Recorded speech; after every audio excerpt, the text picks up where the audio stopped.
आज मैं आपको वाच्य परिवर्तनम बताती हूँ। वाच्य बहुत ही आसान तरीके से आपको बताऊंगी। कर्तृवाच्य तो कर्तृ कर्ता, कर्म कर्म, भाव भाव।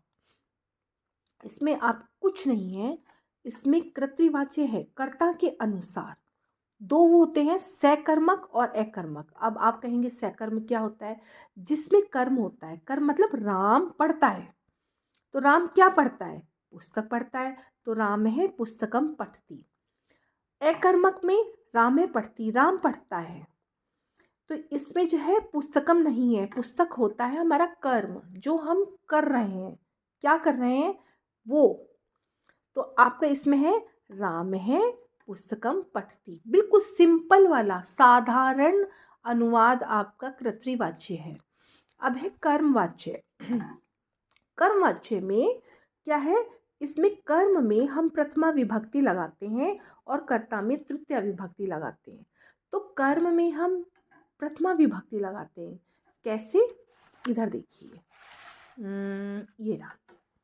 जैसे रामेण, राम है, यहाँ पर हमने लिखा था कि राम है, ये है प्रथमा विभक्ति, ये कर्तृवाच्य है। और कर्मवाच्य में हम इसी कर्ता में हम तृतीया विभक्ति लगाएंगे। रामे रामो रामा, रामम रामो रामा, रामेण रामेण।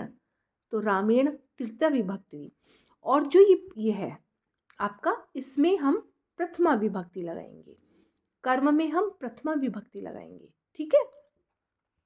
और जो पठ धातु होती है उसमें हम यते लगाते हैं। ये ध्यान रखना है आपको बस, और कुछ नहीं।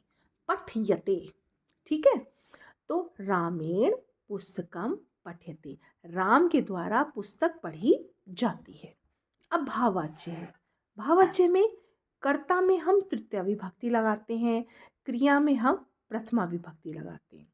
इसमें भी आपका इसी तरह से रामेण पठ्यते, ठीक है। इसी तरह से होगा आपका रामेण पठ्यते।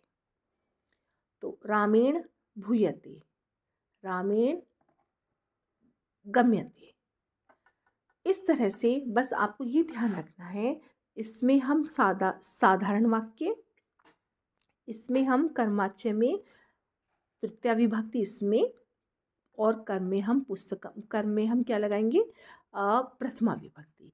इसको हम सिंपल में कर्ता में तृतीया और क्रिया में प्रथमा, ठीक है। धन्यवाद।